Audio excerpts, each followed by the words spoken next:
Now, all of a sudden, now I happen to have been in the Majestic about 5 months before it burned. Okay. In fact, some of these chairs that you see out in the theater right here, guess where I bought them? From the Majestic Hotel. They were having a sale. I was going to say fire sale, but that sounds bad. But that's the truth, yeah. But I walked up to the third floor, and folks, I can honestly tell you there wasn't a third floor. There wasn't a fourth floor. It had been ransacked by people that had been living in there, ransacked by people that were stealing stuff. Yes. It was gutted, and what was left really wasn't much. Right. Now, having said that, the place needed to burn down, in my opinion. I was in it. It was not salvageable unless a Donald Trump came into Hot Springs. Sadly. And Dick, I know you're strong about downtown. What do you think? The business owners, the owners of the property, allowed them to get that way. It wasn't the city's fault. Yeah, they had the vacant thing. In fact, the law stated that they could board it up and they couldn't even be inspected because the top floors were not supposed to be open whatsoever. So the fire department did go in there and check it. But we had some slum lord people that have the buildings. I owned a business downtown. Sewage was coming out of the back room. You know, I mean, you could smell it, you could see it. Call the guy that has the building. That's your problem. You know, you're renting from us, you take it. Wait a minute. Not supposed to have sewage coming up through it. But downtown also is too sterile right now, as far as I'm concerned. You know, they just had this people come in that were at the old medical arts building, and they had the big deal. In New York City, they took a block and put nothing on it and allowed pedestrians to walk up and down. Went across the street, had the merchants put their stuff out on the property, you know, out on the sidewalk, not the whole thing, a couple of feet's worth. They said after 1 month, nobody walked down the side of the street that was clear. Everybody walked down the side where there was stuff going on, they could see it. You know, we weren't allowed to put anything out on the street except in an alcove, which was 2 inches deep. You know, I wanted people to say, oh my God, I didn't know you had that. So it's too sterile. It's too sterile. Oh, it's way too sterile. Way too sterile. How long has it been that way? Well, we had a code in 92, 93. They took the Historical Commission and downtown, nope, can't do anything. So it's been that way a long time. When I first moved here, it was neat because they had the art houses that they were selling stuff, and they had the hawkers. Buildings are obviously important, and Brenda, to that degree, I agree with you. However, I also think that we haven't thought about the people. People make downtown work. It's not the buildings that make downtown work. I've been in this building here 29 years. This building could have sat empty and done nothing. But I, as an entertainer, if you will, public person, whatever, have created something here, as have all my friends and people downtown here. And you see a huge turnover every year, do you not? A huge, why do we have that turnover? Randy? Well, I think it's multifactorial. To answer your original question about whose fault it is, it's all our fault. It's all our fault. Until we hold these people accountable, the government, the people that own the buildings, the people that rent from these buildings, until we own it, then it's not going to happen. You know, and to prevent the turnover, you got to have people that are passionate and care more about these structures and realize it's more than a building, it's history. I live in a house that was built in 1904. I will never get my money out of that house. Don't want to. I'm the custodian of that house. And as such, it's my point, it's my responsibility to take care of that house. We have people that own buildings right now that they've just lost their passion. They're not bad people. They're really not. They just don't have the passion there anymore. They're not going to spend the extra money. They don't. Is it because they're not making enough money to have that passion? Money gives you kind of passion, doesn't it? No. There's more to it than money. I mean, really? Yeah. Really? They open at 8 and they close at 5. Where in the guide rules does it say open 8? Why don't you open in a tourist town at 11 and stay open till 9? Because we don't think like a tourist town. What? Go downtown. Last night I drove through. I went to a gala.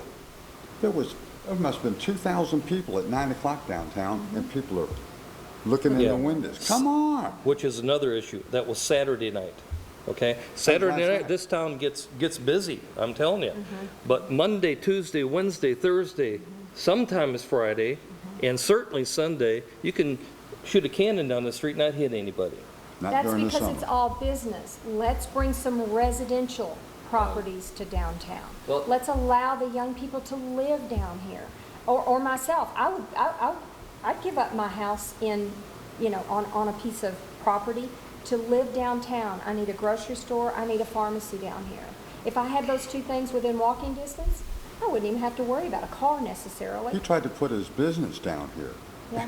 Yeah, met with a little bit of resistance, but that's. And the another story. Whittington property owner says, we don't want a doctor down here. But no, What? it was a little bit more complicated. And that's the whole thing. The whole downtown situation is not a check this box and it's cured. It's not, it can't be about money. If it's all about money, It won't ever you happen. won't have the passion for it, And I agree with you, got to make money. Money's important. Don't get me wrong. but- So the chamber kind of took a lead here about a year or so ago about getting everybody together and singing Kumbaya, all right? How'd that work out? Well, the task force was put together after the Majestic burned, and I think they came up with some really good ideas. But what we've got to look at is that there was already a firm hired back in 2011 that did a study of what we needed downtown. And the task force simply looked at that and said, you know what, we want to reiterate that. These things need to be done. Studies, studies, studies. How many studies have we seen in our lifetime? I've been on down 6 here? or 7 of Yeah, those 6 or studies. 7. There's studies sitting over there. The problem, as I see it, is they won't listen to folks like us that have been down here with our blood and guts and money and everything else. As I said, I've been here almost 30 years. They won't even listen. I'm a pretty creative guy. But they won't listen to us. It's let's spend $30, $40, $50, $100,000 and bring in these people to take a To study, survey right. and do this stuff. I agree with you, Tom. But- It's I agree. ridiculous. I Guys, agree. when the day's done, it doesn't matter if the people that own the property aren't willing to sell it for a reasonable amount of money to somebody else that can do something. But you're starting to see that happen. You're Yeah, starting, it's and that's slowly, been a good thing that's coming. Slowly, and I Yeah. agree with you. But when the day's done, you've got to. There's a finite number of people that own a lot of properties in town that kind of control that. Yeah, personally, I'm tired of experts coming in from out of town telling me Right. what we should do down here. Because I guarantee you, nobody's asked me. And you think it bothers me? Yeah, I think it does. Because I don't think that unnecessarily the task force, I think was a joke, personally.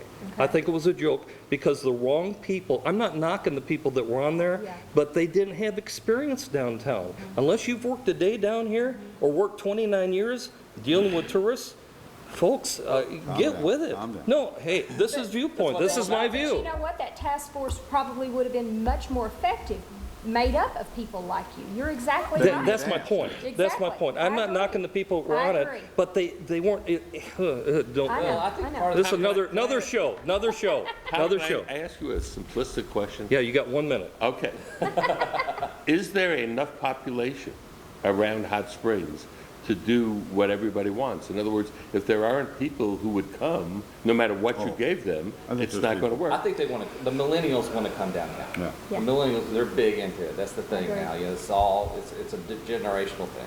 And you got to give them a reason. You got to give them a reason to come downtown too. When I shop, I purposely do not go to the big box stores. I do not go to chains. I try to buy from my neighbors to keep the Right. money. Folks, we just touched the surface of this for sure, and maybe sometime we'll come back and do another show. We're going to wind things up, I think, Kelly, and call it a day, but I want to thank my guest, Randy Hill, over here, Dr. Randy Hill, Dr. Dick Antoine of the radio, Dr. Jack Sternberg, and the nurse of the day, Brenda Brandenburg, for being here. We've had a great time, and I hope you did it at home watching this. And if you have your comments, please go ahead and just let any of us know, and we'll go ahead and look at questions for the next time we do this. So until then, have a good day, and thank you for being at the 5-Star Theater and Viewpoint.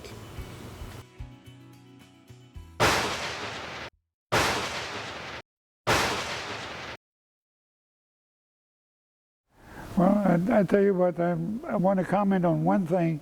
Is America still the greatest country in the world?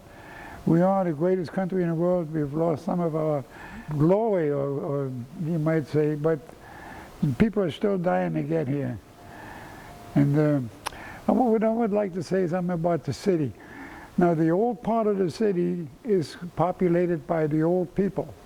And we have old ideas. We want to see, you know, we don't care about second-story sprinkler system or anything like this, but we do care about what our city looks like.